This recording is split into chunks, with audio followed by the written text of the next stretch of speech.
The best innovations come from the sweet spot where psychological, technological, and economic interests meet.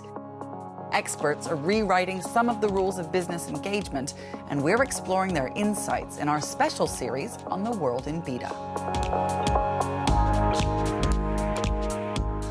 Empowerment is not a new idea in itself, but in today's world, it takes on a whole new meaning. And one of the reasons that it's so important is that it gives a lot more freedom to the creativity that delivers innovation.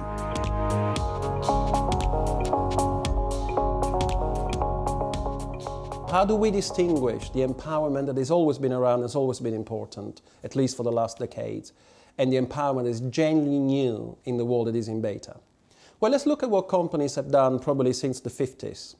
They have concentrated on organization structure with a number of approaches, hierarchies, matrices, and processes.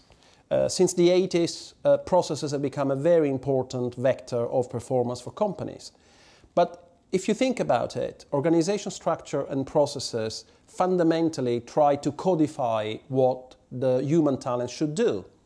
And empowerment in this context means being nice to people within a structure that is very clear, very explicit, and very codified.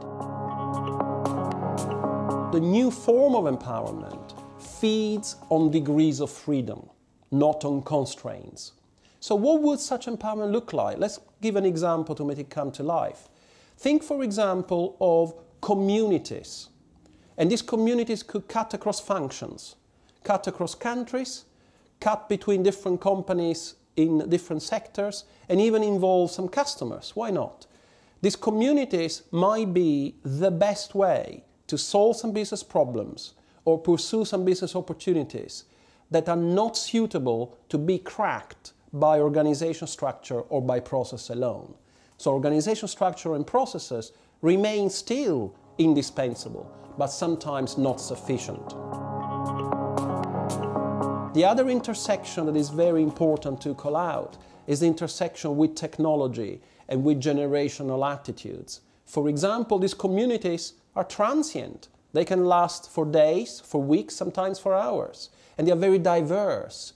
So you need technology to enable these communities to form, to perform whatever they want to perform, and then to dissolve their transient communities. Technology is indispensable to do that. An employee of today is much more sensitive to kudos and participation, perhaps, than an employee a few decades ago, where the culture was very much about compliance and fulfilling a very clear set of rules. So what do you get if you master this next level of empowerment? Well, you get the ability to attract the very best talent. You get a more agile company that can perform intrinsically better in a world that is in beta. You get a more natural tempo and environment for creativity, innovation, and flexibility. So this is a world where empowerment is not just a lubricant or a nice thing to have. This is a world where empowerment and the ability to master degrees of freedom becomes a fundamental driver of performance.